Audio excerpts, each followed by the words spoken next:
Solo 5 años después de la Segunda Guerra, las grandes potencias vuelven a tomar las armas. La Guerra Fría eleva la tensión entre Oriente y Occidente, y en la península de Corea estalla el primer gran conflicto abierto. Al inicio es solo una lucha entre dos estados coreanos, pero pronto una coalición mundial de la ONU y una China emergente se enfrentarán en una guerra que llevará a ambos bandos al filo de la victoria y de la derrota.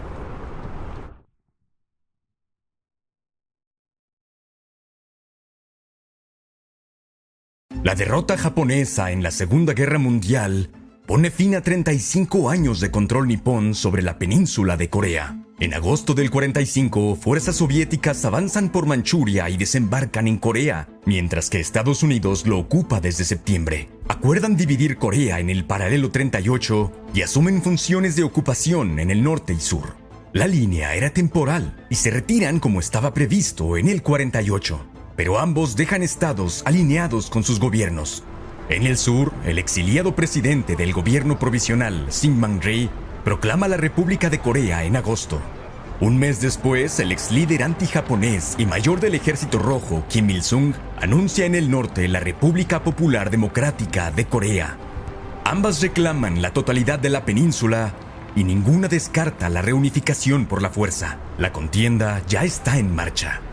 El norte dirige una insurgencia en el sur fuertemente reprimida por Rhee, y ambos bandos lanzan incursiones. Al principio, estas son realizadas por la policía, aunque cada estado formará ejércitos regulares bajo la guía de sus ocupantes. En el norte, el Ejército Popular de Corea, o KPA, y en el sur, el Ejército de la República de Corea. Las fuerzas del sur son más agresivas y llevan la ventaja al inicio. Rhee justifica los ataques como represalias por las incursiones del norte. Somos responsables de proteger la vida y bienes de nuestro pueblo. Cuando los comunistas crucen el paralelo 38 para destruirnos, no podremos quedarnos de brazos cruzados y permitir que nos dañen sin resistencia. En general, Estados Unidos muestra poco interés por Corea. El comandante, general Douglas MacArthur, recibe órdenes vagas sobre la región, y en Washington algunos dudan sobre la democracia de Rhee. Mientras crece la tensión militar y la presión por la unificación, Kim Il-sung busca permiso de la Unión Soviética para lanzar una invasión. Stalin, que está centrado en Europa, se muestra reacio y sugiere ampliar la insurgencia. Se niega a un pacto formal con el norte, pero envía armamento, incluidos tanques. Kim queda decepcionado, pero deja claro que buscará ayuda en otra parte. El embajador soviético Trent Tishtikov recuerda: Kim Il-sung dijo que no podía iniciar el ataque por su cuenta porque era un comunista disciplinado y a las órdenes del camarada Stalin. Añadió que si no podía reunirse con Stalin, pensaba acudir a Mao Zedong. Kim estaba algo ebrio tras la fiesta y hablaba con exaltación, pero no fue casualidad que sacara el tema a la plática. La recién proclamada República Popular de China se muestra más receptiva. Miles de coreanos habían luchado junto a las fuerzas comunistas en la Guerra Civil China, y Mao Zedong los libera para unirse al KPA, unos 28,000 veteranos experimentados. Kim promete una campaña rápida y en enero del 50, Stalin finalmente da su permiso, aunque deja claro que la Unión Soviética no intervendrá directamente. Tal vez Stalin aprueba el ataque norcoreano convencido de que Estados Unidos no intervendrá, pero ignora que en abril de 1950 el documento NSC-68 compromete a Washington a frenar la agresión comunista en todo el mundo. En junio del 50, el Ejército del Norte cuenta con unos 223,000 soldados, unos 100,000 policías fronterizos, 150 tanques T-38-85 y 132 aviones, la mayoría antiguos modelos soviéticos. Alrededor de la mitad son veteranos coreanos de la Guerra Civil China. En contraste, el Ejército del Sur cuenta con 87,500 hombres, solo 35,000 desplegados en la frontera, sin tanques y con pocas armas antitanque. A las 4 de la mañana del 25 de junio, el KPA invade, apoyado por artillería y tácticas de engaño. Más tarde, el norte afirma que responde a una invasión del sur, aunque hay pocas pruebas de ello. Con los blindados prácticamente invulnerables al frente, Las columnas avanzan hacia el sur con apoyo de desembarcos. La geografía angosta de Corea concentra a las fuerzas en 3 rutas principales para la invasión. La única resistencia seria ocurre cerca de Chuncheon y Seúl, pero cuando la segunda división del sur no logra contraatacar junto a la séptima, la defensa de la capital se derrumba. El 28 de junio, las últimas unidades se retiran y Ri abandona Seúl. Dada su impopularidad, la llegada del ejército del norte no siempre es tan mal recibida. Los soldados hablaban con su duro acento del norte, pero para nosotros eran compatriotas con la misma lengua, las mismas costumbres y la misma sangre coreana. Parecían hermanos perdidos que al fin regresaban de un lugar lejano. Al verlos hablar y reír en calma, nadie se sintió asustado. En la retirada, las fuerzas del sur destruyen antes de tiempo los puentes sobre el río Han, dejando atrapados a unos 44,000 hombres en el norte. A finales de julio, el ejército de la República de Corea apenas puede reunir a 22,000. Estados Unidos queda sorprendido. No habían anticipado un ataque y esperaban que Corea del Sur resistiera más. Tras la invasión, Washington actúa de inmediato, pero no en Corea. El presidente Truman teme una ofensiva comunista más amplia y envía a la séptima flota de Estados Unidos al estrecho de Taiwán para proteger al régimen nacionalista de Chiang Kai-shek. La medida enfurece a la China comunista, que probablemente se preparaba para invadir la isla. Estados Unidos apela a la ONU y encabeza una resolución para enviar ayuda armada a Corea del Sur. De manera decisiva, la Unión Soviética no está presente en la votación. Boicotea el Consejo de Seguridad por falta de reconocimiento a la China comunista. De esta manera, Moscú no usa su veto y la resolución pasa. Una amplia coalición de estados se compromete con el primer comando de la ONU.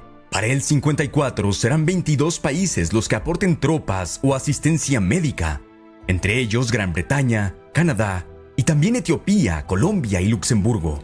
Otro apoyo temprano es Turquía, preocupada por las amenazas soviéticas.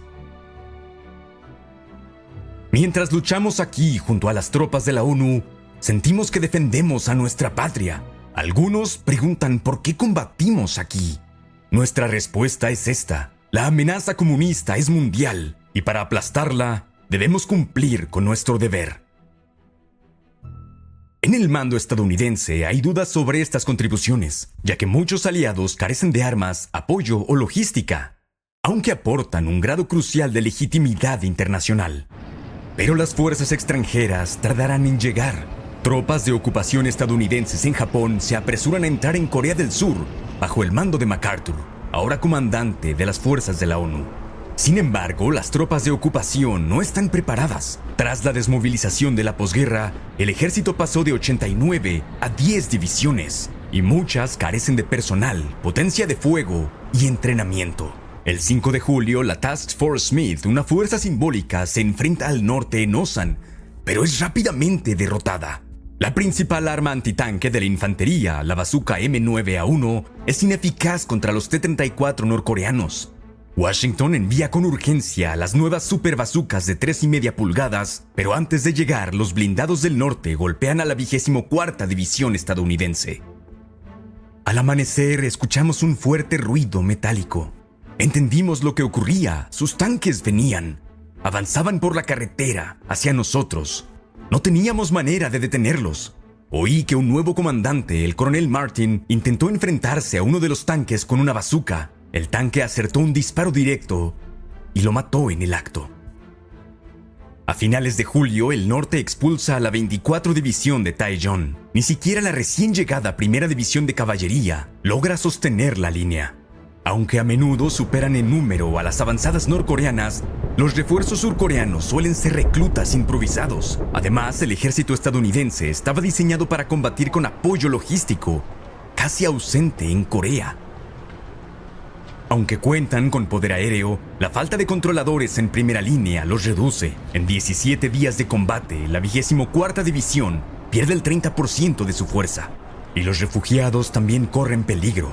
El temor a infiltrados hace que haya víctimas civiles. Incluso, en ocasiones, aviones de la ONU los ametrallan o bombardean. Entre el 25 y el 29 de julio, tropas estadounidenses matan hasta 400 refugiados surcoreanos cerca de un puente en Nogon-ri. Una investigación surcoreana afirma que oficiales estadounidenses dieron la orden de disparar a las columnas y presenta reportes de la época como evidencia. Una investigación estadounidense, en cambio, asegura que no hubo órdenes formales. Para agosto, las fuerzas norcoreanas empujan a la ONU hasta el río Nakdong y el perímetro defensivo de Pusan. Con la llegada de refuerzos como la 27 Brigada Británica, el sur intenta repetidamente abrir brechas en la línea. Ahora las fuerzas de la ONU, bajo el octavo ejército de Estados Unidos, cuentan con una ventaja de 5-1 en blindados, incluidos tanques M-26 Pershing y superioridad aérea. Para el 12 de septiembre, la ofensiva norcoreana se agota. Mientras, en las ciudades ocupadas del sur, el entusiasmo inicial por la reunificación se desvanece ante la violencia política comunista. Al principio reinaba una alegría desbordante, una sensación de liberación. ¡Viva la patria! Aún no entendíamos que aquello sería una catástrofe para nosotros. En los días siguientes supimos que los comunistas arrestaban a los reaccionarios. Poco a poco, el terror se apoderó del ambiente. La ONU calcula que para septiembre del 50 las fuerzas del norte han asesinado a 26,000 surcoreanos.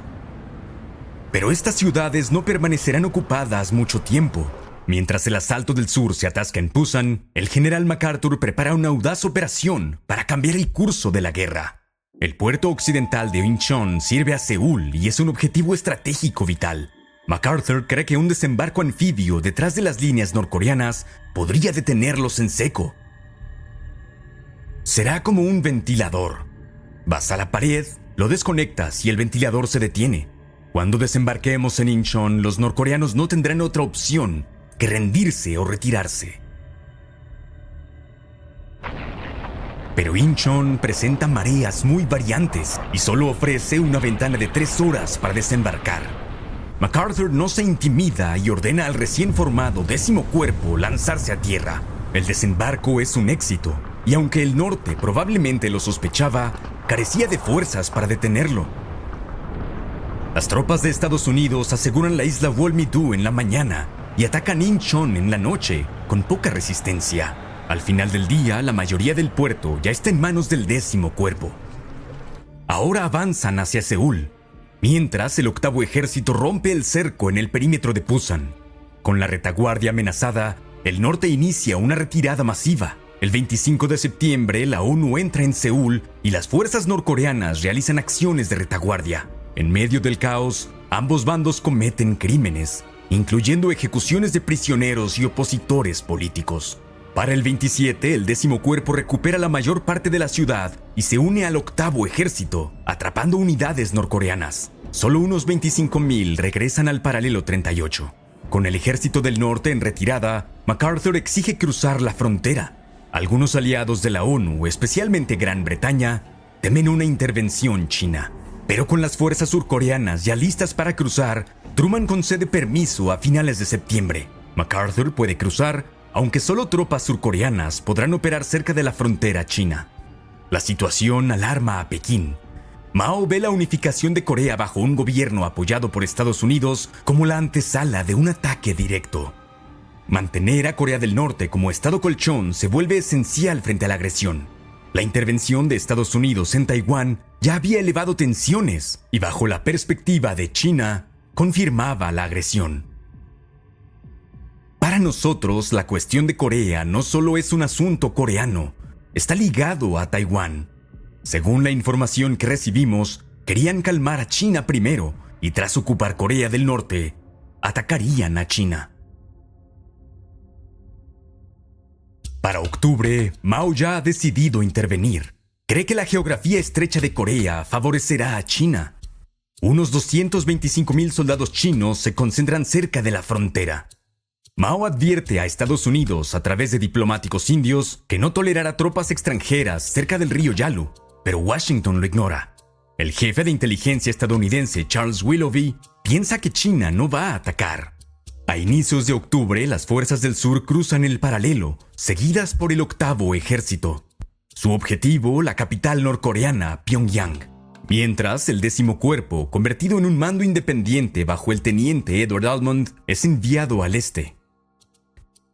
planea un desembarco anfibio en Wonsan, pero las minas retrasan la operación hasta después de que las tropas surcoreanas ya hayan tomado la ciudad por tierra. El 19, el octavo ejército captura Pyongyang y cruza el río Taedong. El norte continúa con acciones de retaguardia, pero es empujado hacia el río Yalu.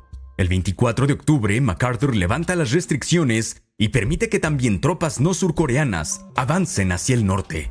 El río Yalu, la frontera china y la unificación de Corea están ya a la vista de la ONU, pero la avanzada encontrará su mayor resistencia y un nuevo enemigo. El 25 de octubre, unidades del ejército de voluntarios chinos emboscan a tropas surcoreanas que avanzan hacia el Yalu. Entre el 1 y 3 de noviembre atacan al octavo de caballería y al segundo cuerpo del ejército de Corea del Sur. Con morteros y cohetes, los chinos rompen las formaciones estadounidenses y los aíslan en grupos, superan sus posiciones y comienza una retirada desordenada.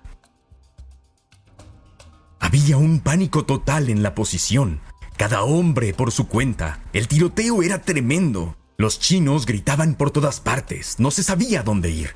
Al final corrí con la multitud. Corrimos hasta que los toques de corneta se fueron apagando. En este primer choque, la primera división de caballería sufre 1,481 bajas, entre muertos y heridos. Pero el 6 de noviembre, los ataques chinos se detienen. MacArthur afirma que no son un intento serio de intervención. Planea un nuevo avance y predice la victoria para Navidad. Parte del plan incluye un avance del 10º cuerpo en el este. A inicios de noviembre desembarca en Iwon y avanza hacia el Yalu y hacia el estratégico embalse de Chosin. La decisión de mantener separados al octavo ejército y al 10º cuerpo es polémica, más aún porque las montañas dificultan la comunicación. Pero Almond, siendo protegido de MacArthur, insiste en su independencia. Apoyado por tropas surcoreanas, la 7ª división alcanza el Yalu el 21 de noviembre. El 25, las fuerzas de la ONU inician la ofensiva final de MacArthur. Al día siguiente, 200,000 chinos bajo el general Peng Dehuai lanzan un contraataque masivo. Saben que los dos principales ejércitos de la ONU están separados y buscan, al menos, expulsarlos de Corea del Norte y mantenerla como un estado aliado. En los primeros ataques contra el octavo ejército, los chinos flanquean posiciones de la ONU y montan bloqueos en las carreteras. Un asalto casi corta a la 2ª división de Estados Unidos, que logra abrirse paso gracias a las tropas turcas. Esta desesperada retirada se conocerá después como la cabalgata de la muerte. Para el 30, la 2ª división ha sufrido 4,500 bajas y perdido gran parte de su equipo. Mientras, en el este, los chinos atacan las vulnerables rutas de suministro de la ofensiva estadounidense. Con 12 divisiones chinas alrededor, Almond intenta sostener el avance, pero una columna de refuerzo con marines estadounidenses y británicos es emboscada, intentando llegar a la base de Hagaru. El teniente coronel Don Faith, al mando de tropas estadounidenses al este del embalse, envía un mensaje desesperado. Si nadie viene a ayudarnos, no tengo muchas esperanzas de que alguien logre salir de aquí. Faith muere poco después. Ambas columnas intentan retroceder hacia Hagaru, a menudo abriéndose paso entre bloqueos chinos. Cuentan con apoyo aéreo, incluso con napalm, pero deben resistir temperaturas bajo cero. De los 2,500 hombres de la Task Force Faith, solo 385 llegan a Hagaru en condiciones de combate. Para el 6 de diciembre, todo el 10º cuerpo se retira a Hongman para su evacuación. El comandante de los Marines, Oliver Smith, tranquiliza a los reporteros. Señores, no estamos retrocediendo. Estamos avanzando en otra dirección. Con todos los aviones disponibles cubriendo la retirada y lanzando suministros, las tropas de la ONU pelean abriéndose paso. El puente en Funchilin había sido destruido, así que aviones de la ONU lanzan nuevas secciones del puente. Avanzan hasta Hongman, donde una operación marítima evacúa a 105,000 soldados de la ONU, 18,400 vehículos y 98,000 refugiados para el 24 de diciembre. Luego, las tropas de la ONU destruyen el puerto con demoliciones para negárselo al enemigo. Este revés deja en shock a MacArthur y a las fuerzas de la ONU en general. Casi de inmediato, las tropas informan haber sido físicamente arrolladas por enormes olas de infantería china. pero la realidad es más compleja. Estos ataques en oleadas humanas chinas sí ocurren. El soldado británico y actor Michael Caine lo recuerda así. De pronto los reflectores iluminaron todo, y frente a nosotros un espectáculo aterrador. Miles de chinos avanzaban hacia nuestras posiciones, encabezados por una tropa de trompetistas demoníacos. La primera oleada se suicidó arrojándose contra el alambre de púas, de modo que sus cuerpos sirvieran de puente para los soldados que venían detrás. Sin embargo, algunos historiadores sostienen que las fuerzas chinas rara vez superaban en número a las tropas de la ONU en los primeros meses, y que estas tácticas suicidas se han exagerado. Después de todo, muchos de los primeros grupos de asalto eran lo mejor del ejército chino y no querían desperdiciarlos. Los chinos empleaban tácticas para desestabilizar posiciones enemigas. Atacaban casi siempre de noche, usaban silbatos para comunicarse y para impacto psicológico, creando la impresión de que eran más numerosos o que habían rodeado sus posiciones. Su arsenal era variado de la Segunda Guerra Mundial, en su mayoría capturadas a japoneses y nacionalistas chinos, además de importaciones soviéticas como la PPSH-41. Al carecer de blindados y artillería, recurrían a morteros y granadas. Antes de cada ataque discutían los planes y su significado político en reuniones masivas, lo que facilitaba una mejor preparación táctica. Además, muchos soldados chinos eran veteranos de la Segunda Guerra Sino-Japonesa y de la Guerra Civil China. Aunque los occidentales solían atribuir su comportamiento a la coerción o al adoctrinamiento, que sí tuvo un papel, algunos combatientes sí estaban motivados por las recientes victorias. Li Hua, un joven de 23 años que llevaba en el ejército desde los 16, recuerda: "Nos sentíamos confiados. Acabábamos de derrotar al Kuomintang, a pesar del apoyo americano. Esperábamos hacer lo mismo con la gente de Sangman-ri. Y no nos equivocamos. Eran un juego de niños comparados con los japoneses." La moral estadounidense se desploma. Se aferran a un entrenamiento que no incluye defensa en direcciones y depende en exceso de vehículos. A finales de los 50, colapsa el total de la posición de la ONU al norte del paralelo 38. El soldado británico Albert Varley recuerda después: "Fue un verdadero desastre, un completo desastre.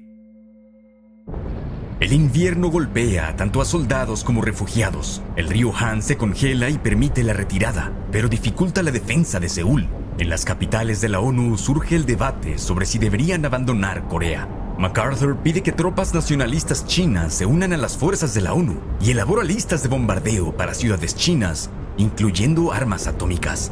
Truman lo rechaza, pero con el prestigio internacional de Estados Unidos en juego, permanecen en Corea.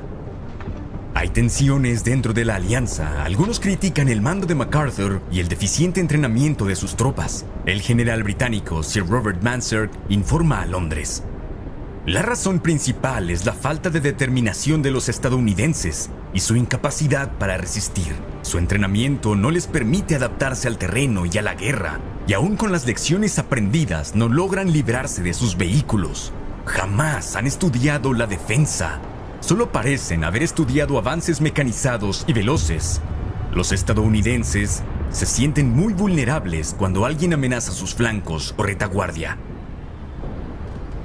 El 23 de diciembre, el general Walker muere en un accidente de tráfico y es reemplazado por el veterano de la Segunda Guerra, el general Matthew Ridgway. Veterano de Italia y Normandía, Ridgway prefiere el ataque, pero admite los problemas de entrenamiento. Implementan nuevos métodos como la defensa en todas direcciones y el combate desmontado. Pero las nuevas tácticas requieren tiempo. El 3 de enero, las fuerzas de la ONU abandonan Seúl para tomar posiciones más fuertes al sur. Es un éxito para los comunistas, pero China también está exhausta. Su logística no mecanizada, basada en animales de carga, sufre para sostener la ofensiva. Hay escasez y muchos soldados chinos dependen del material capturado a las fuerzas de la ONU. Nos acostumbramos rápido a sus galletas y arroz, pero no soportamos la catsup. Nos encantaba conseguir carabinas porque sus fusiles nos parecen muy pesados. Sin los sacos de dormir y abrigos que capturamos, no estoy seguro de que hubiéramos seguido. 2/3 de nuestras bajas fueron por el frío. Para inicios del 51, 480,000 efectivos chinos y norcoreanos se enfrentaron a 365,000 de la ONU. Tras contener una ofensiva china en enero, Ridgway pasa al contraataque en febrero y marzo. Para el 15 de marzo, la Operación Reaper recupera Seúl, la cuarta vez que cambia en manos en solo 10 meses. Los comunistas entonces se repliegan de nuevo al paralelo 38. MacArthur entonces pide más recursos para un empuje masivo al norte, pero dentro de la coalición hay poco interés. La mayoría prefiere negociar. Para MacArthur, la negociación es inaceptable y a inicios de abril hace declaraciones no autorizadas a favor de un ataque contra China. En privado, promueve el uso de armas nucleares para crear una barrera irradiada a lo largo del Yalu. Los jefes de Estado Mayor se niegan y Truman está harto de las críticas hacia el general y de su estrategia escalatoria. El 11 de abril, Truman despide a MacArthur y lo reemplaza por Ridgway. La medida recibe reacciones mixtas en Corea, pero alivia a muchos aliados de la ONU.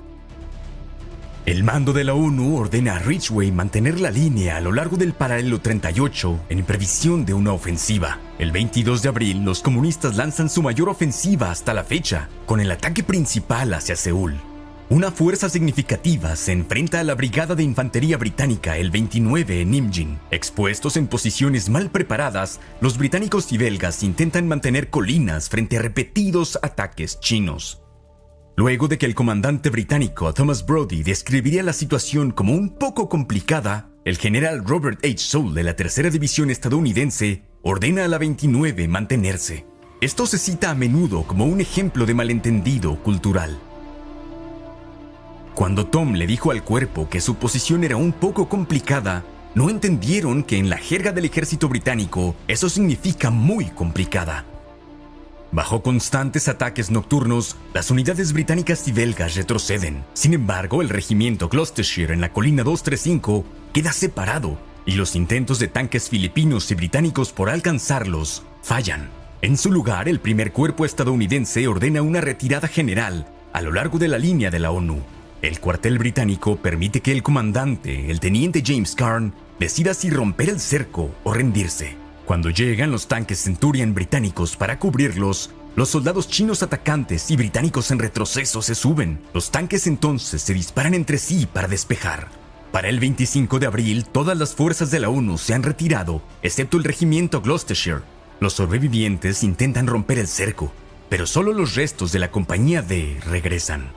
Las tropas chinas capturan el resto de los Gloucesters. Las bajas británicas rondan los 1,000, aunque aseguran haber infligido 10,000. La batalla del río Imjin se entiende en Gran Bretaña como una heroica última resistencia que frena a los chinos. Otros la describen como un ejemplo costoso de un malentendido, ya que la 29 Brigada podría haber combatido desde posiciones más fuertes en la retaguardia. A pesar del éxito chino en Imjin, la ofensiva fracasa, siendo un momento clave en la guerra. Kim y Ri presionan a sus aliados para nuevas ofensivas, pero ninguno intentará otra gran ofensiva para reunificar Corea. En cambio, China y la ONU se enfrascan en una guerra de desgaste y negociaciones. Las negociaciones comienzan el 10 de julio del 51, pero no progresan. Los negociadores de la ONU afirman que Norcorea y China no ceden en temas clave, como líneas de alto al fuego. A inicios de agosto, literalmente dejan de hablar. El 10, los negociadores solo se quedan mirándose en silencio por 2 horas. Y para el 22, las negociaciones terminan.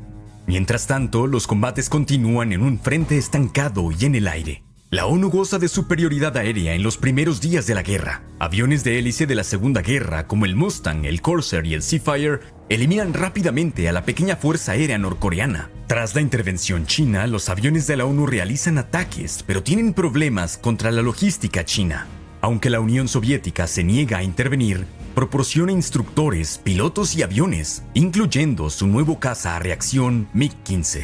Su aparición alarma a Estados Unidos, que envía a sus propios jets, como el F-80 Shooting Star y el F-86 Sabre. Ambas fuerzas operan bajo restricciones. Los soviéticos patrullan el Yalu en lo que se conoce como el Valle MiG, pero tienen órdenes de no interceptar aviones de la ONU a menos que sean atacados. Por su parte, la ONU no puede entrar en espacio aéreo chino. Ambas partes rompen las reglas y ocurren combates aéreos. Tecnológicamente, el MiG-15 es superior a los jets estadounidenses, mayor techo operativo, giros más cerrados y armamento más pesado. El F-86 es más competitivo, especialmente a baja altitud, aunque escasean. Un factor más importante es la preparación de los pilotos. Los de la ONU, algunos con experiencia en la Segunda Guerra, tienen ventajas sobre los chinos y norcoreanos, y los soviéticos también enfrentan problemas de comunicación. A menudo vuelan con compañeros chinos o norcoreanos, usando frases traducidas en tablas. Un veterano recuerda que en combate gritaban en ruso. En general, los combates aéreos son raros y aunque hay derribos, es difícil verificarlos. La Unión Soviética reclama el primer derribo en un combate aéreo, un MiG-15 abatiendo un F-80. Estados Unidos afirma que fue derribado por artillería y reclama la primera baja aérea el 8 de noviembre con un F-80, o alternativamente el 9 de noviembre con un F-9 Panther.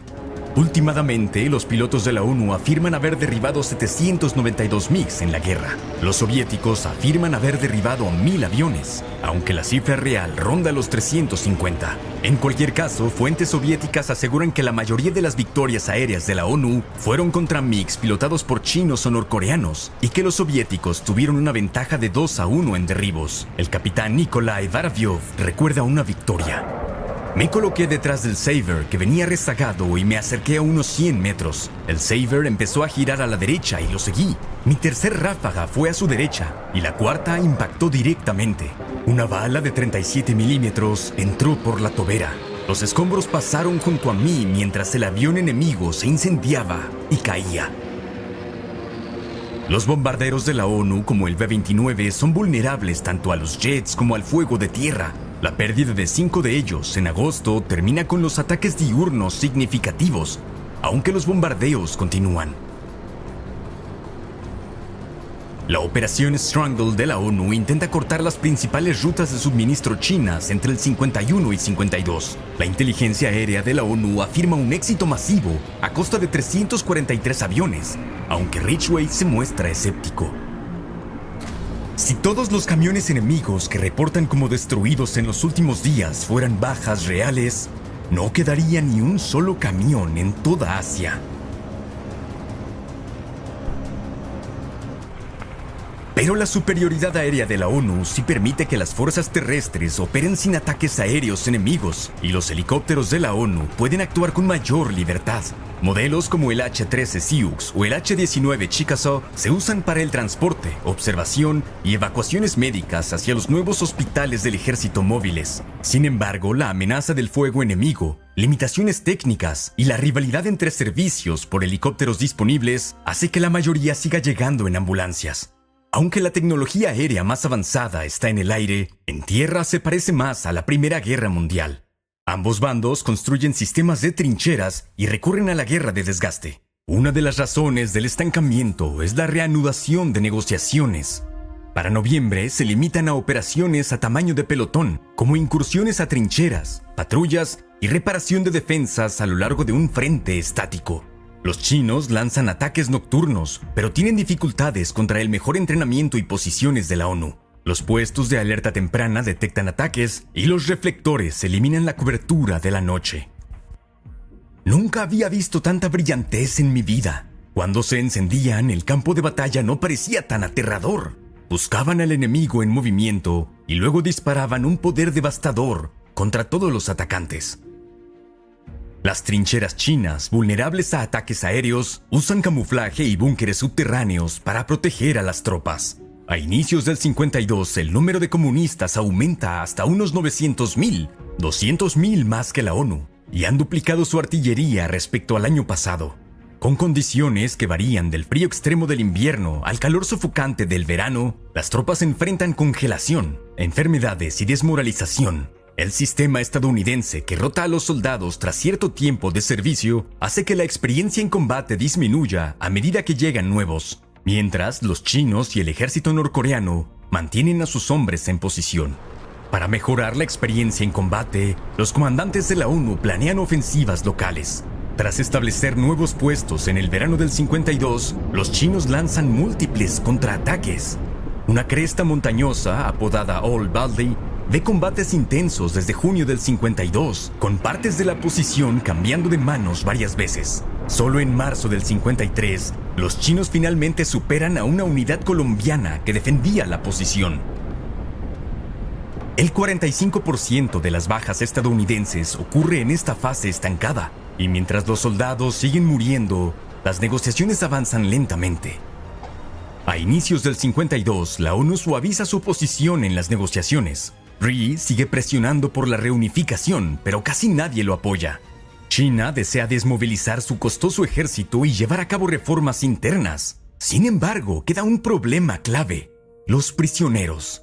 Las naciones de la ONU quieren que todos sus prisioneros sean devueltos, pero algunos chinos y coreanos no quieren regresar. Una encuesta en abril del 52 revela que solo 70,000 de los 170,000 prisioneros quieren regresar a China o Corea del Norte. China insiste que todos deben regresar para evitar vergüenzas. Para Truman, la memoria del Acuerdo de Yalta, en que grandes cantidades de prisioneros soviéticos fueron repatriados contra su voluntad, aún pesa. Pero en el 53 hay cambios de liderazgo. Dwight Eisenhower es elegido presidente en Estados Unidos y Stalin muere, lo que enfría las relaciones. Eisenhower basó su campaña en su reputación como vencedor, no en políticas sobre Corea, que no eran prioridad para los votantes. Quiere reducir el costo de las fuerzas convencionales y aumentar el despliegue de tropas surcoreanas, y el uso de armas nucleares es una forma. En enero del 53, Estados Unidos prueba artillería nuclear táctica, y la noticia llega a China por diplomáticos indios. Estados Unidos espera intimidar a China, aunque no tiene efecto. En mayo, los jefes de Estado Mayor recomiendan opciones de ataque nuclear para el estancamiento. En marzo, China lanza su último gran ataque contra posiciones de la ONU. Rechazan a algunas fuerzas surcoreanas, pero las tropas de la ONU se mantienen firmes. Un tremendo fuego de artillería caía sobre Old Baldy. La tierra temblaba como en un terremoto, acompañado de explosiones ensordecedoras alrededor de la Compañía B. Las fugaces siluetas de hombres, armas y fortificaciones debilitadas parecían fantasmas entre los estallidos. Gritos de angustia y dolor se mezclaban con los nuestros y las ametralladoras enemigas. Junto a mí, el cabo Ernesto González disparaba su ametralladora contra una oleada de chinos que nos atacaban, cuando un proyectil de bazooka le golpeó en la cara, dejando su cabeza hacia atrás. Pensé que era una pesadilla o una película de horror, hasta que más explosiones me devolvieron a la realidad. Animé a mis hombres y continué comunicándome con los artilleros y dando instrucciones a un cabo para que eliminara un lanzallamas y se preparara para disparar al enemigo en cuanto apareciera. A medida que aumentan los combates en la colina Pork Chop, la ONU bombardea infraestructura norcoreana, incluyendo presas y centrales eléctricas. Los combates aportan poco, salvo para obtener ventaja en las negociaciones. Cuando la lucha disminuye en junio y julio, los negociadores están cerca de un acuerdo. ¿Qué tan serio fue Eisenhower en el uso de armas nucleares y cuánto afectó esto a la coerción militar china? Aún se debate. Tal vez la desmovilización soviética tras Stalin, el costo económico, la amenaza nuclear y los fracasos de ofensiva influyen en China. El 27 de julio del 53, 3 de los 4 principales beligerantes firman un tratado de paz en una ceremonia diseñada para que ninguno parezca vencedor. Syngman Rhee, de Corea del Sur, solo permite que avance bajo presión de Estados Unidos y se niega a firmar un armisticio, lo que significa que técnicamente el estado de guerra continúa. Cuando comienza el alto al fuego a las 10 de la noche, soldados de ambos bandos se adentran. El teniente Chris Snyder de la Brigada Canadiense recuerda: todos los chinos salieron. Dios mío, eran miles. Más de los que jamás pensé podría haber. Y nos miraban fijamente desde cada colina. Algunos pensaron que tal vez los trajeron para impresionar. El acuerdo formaliza la frontera a lo largo de las líneas de frente e incluye una zona desmilitarizada de 4 kilómetros de ancho, de la que deben retirarse todas las armas y tropas.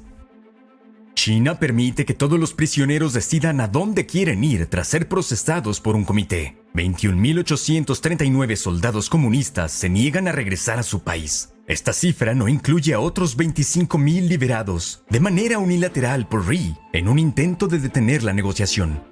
De los más de 12,000 prisioneros liberados de la ONU, 325 coreanos, 21 estadounidenses y un británico eligen quedarse en Corea del Norte. Los gobiernos occidentales culpan a un lavado de cerebro comunista. En cuanto a pérdidas militares, Corea del Sur sufre alrededor de 613,000 bajas, de las cuales 138,000 son muertes. Estados Unidos pierde casi 37,000 hombres, el 90% de las bajas de la ONU no coreanas. 200,000 tropas de la Commonwealth. Welcome to my YouTube channel. Today our topic is the Korean War 1952-1953. The Korean War 1952-1953 was one of the first major conflict of the Cold War, a brutal and fast changing war that divided a nation and shaped global politics for decades. This is the first part for this video.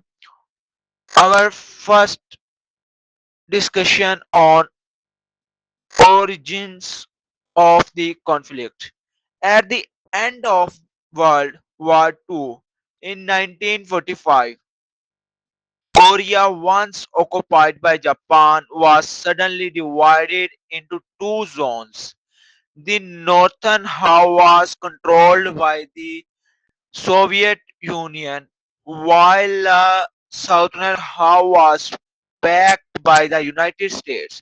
This temporary division at the 38th parallel quickly hardened into two separate states. North Korea, Democratic People's Republic of Korea, led by Kim Il-sung. Second one, South Korea, Republic of Korea, led by Syngman Rhee. Both governments claim to be legitimate ruler of all Korea, and tensions escalated rapidly. The war begins June 1950. On June 25, 1950, North Korea force launched a massive invasion across the 38th parallel into South Korea armed with Soviet weapons and tanks. They quickly overwhelmed South Korea defenses. They captured Seoul within days. The United Nations, led primarily by the United States under President Harry Truman, responded immediately. A multinational force was formed to defend South Korea. Early North Korea success. Korean troops pushed deeply into the south, forcing and South Korean force into a small defensive perimeter around the port city of Busan. It seemed like the entire Korean peninsula might fall under communist control. The turning point in Kunlading in September 1950, General Douglas MacArthur launched a daring amphibious assault at Incheon. This surprise attack cut off North Korean supply lines and allowed armed forces to recapture Seoul. The tide of war dramatically shifted and troops pushed northward, crossing the 38th parallel and advancing toward the Chinese border. Chinese enters the war. This is our next discussion. How peoples are entered in China war. As armed forces approached the Yellow River border with China, China saw this as a direct threat. In October 1950, hundreds of thousands of Chinese soldiers entered the war. The Chinese counter-offensive was overwhelming, and forces were pushed back. Seoul fell again, and the war entered a new phase of intense back and forth fighting, stalemate, and trench warfare. By May in 1951, the front line stabilized near the 38th parallel. The war turned into deadly statements similar to trench warfare in World War. Soldiers endured harsh winters, constant artillery fire, and brutal close combat. Despite ongoing battles, neither side's could achieve a decisive victory. Armistice Agreement 1953. After 2 years of negotiations and continued fighting, as armistice was finally signed on July 27, 1953. This agreement ended active combat but did not officially end the war.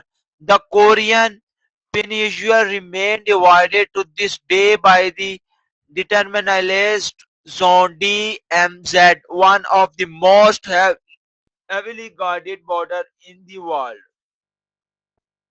Human cost, the war was devastating. Millions of soldiers and civilians were killed or wounded. Cities were destroyed. Families were permanently divided. Global impact. The Korean War was a key moment in the Cold War.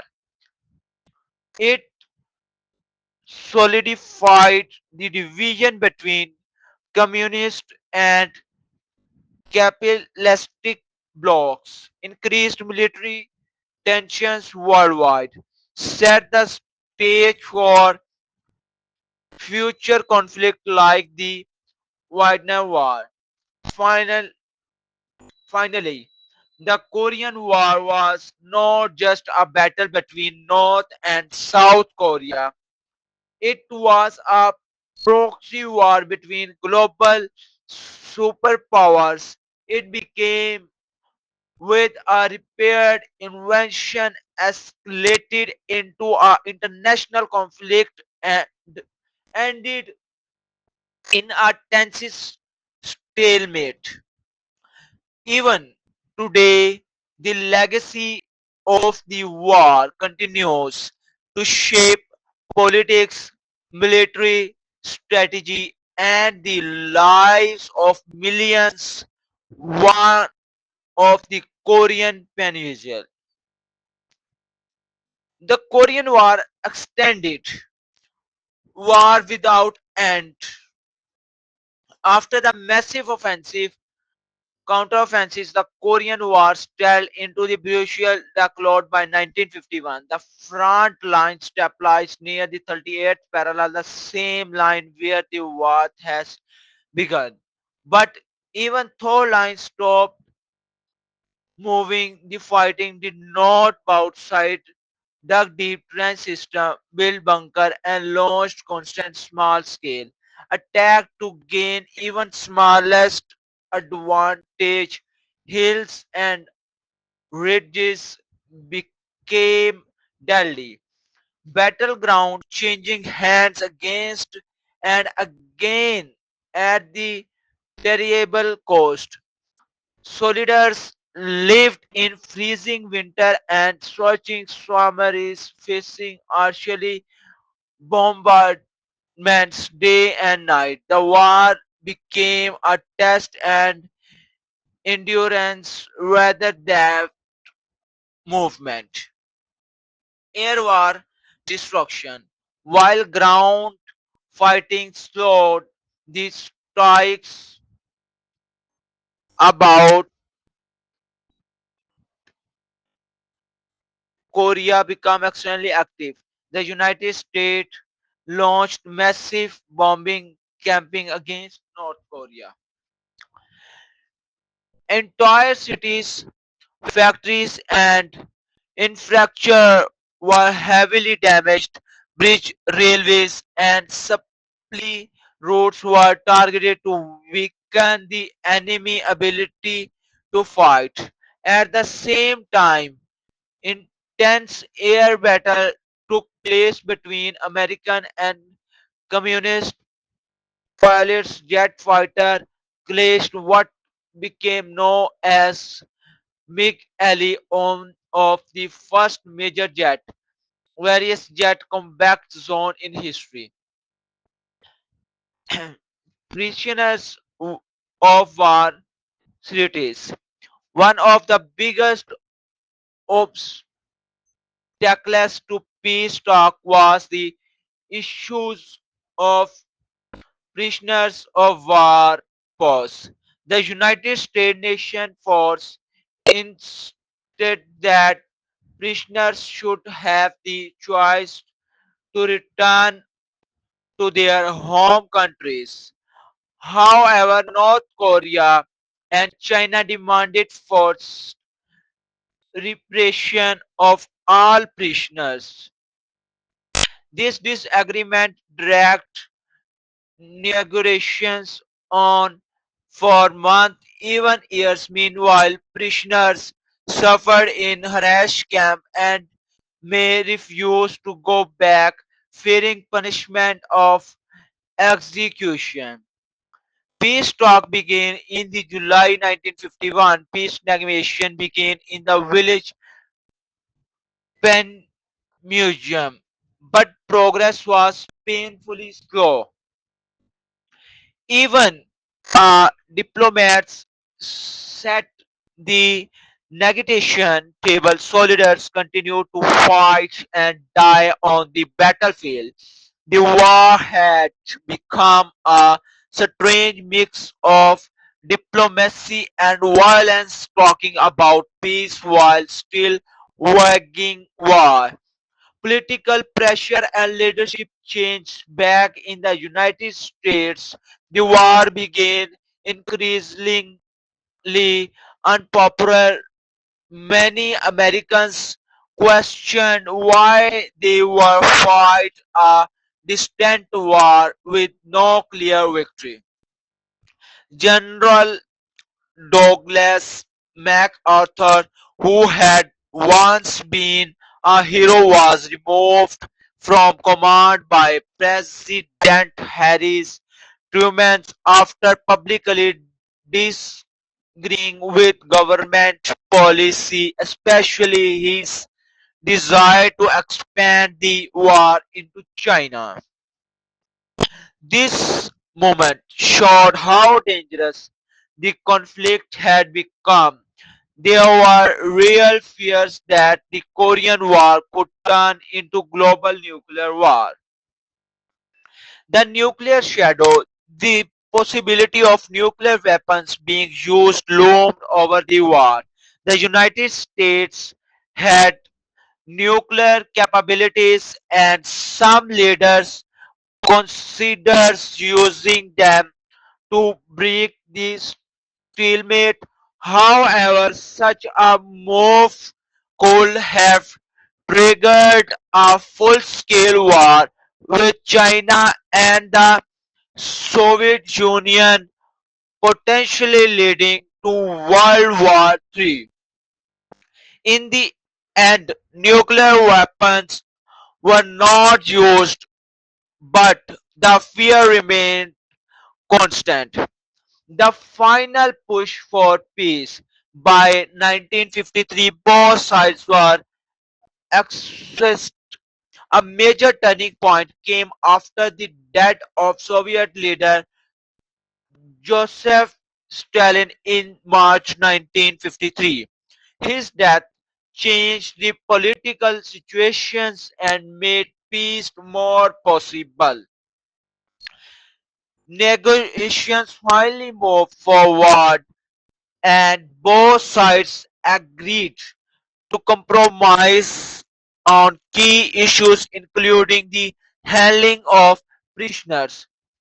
The Meretic Agreement on July 27, 1953, the Korean Armistice Agreement was signed.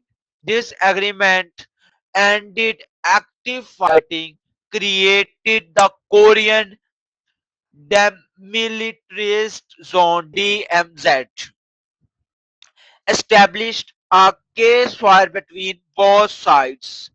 However, it was not peace treaty. Technically, North and South Korea are still at war today. After math and division, the war left Korea permanently divided. North Korea became a heavily militarized, isolated state. South Korea eventually developed into a major economic power.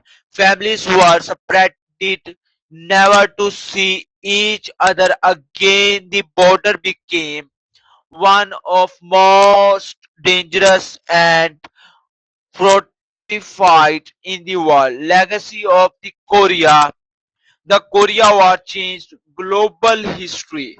It intensified the Cold War between the US and communist nations. It led to increased military spending worldwide. It set a pattern for future proxy war. Most importantly, it showed that the Cold War could turn into real deadly conflict at any moment. The Korean War is often called the Forgotten War, but its impact is still felt today.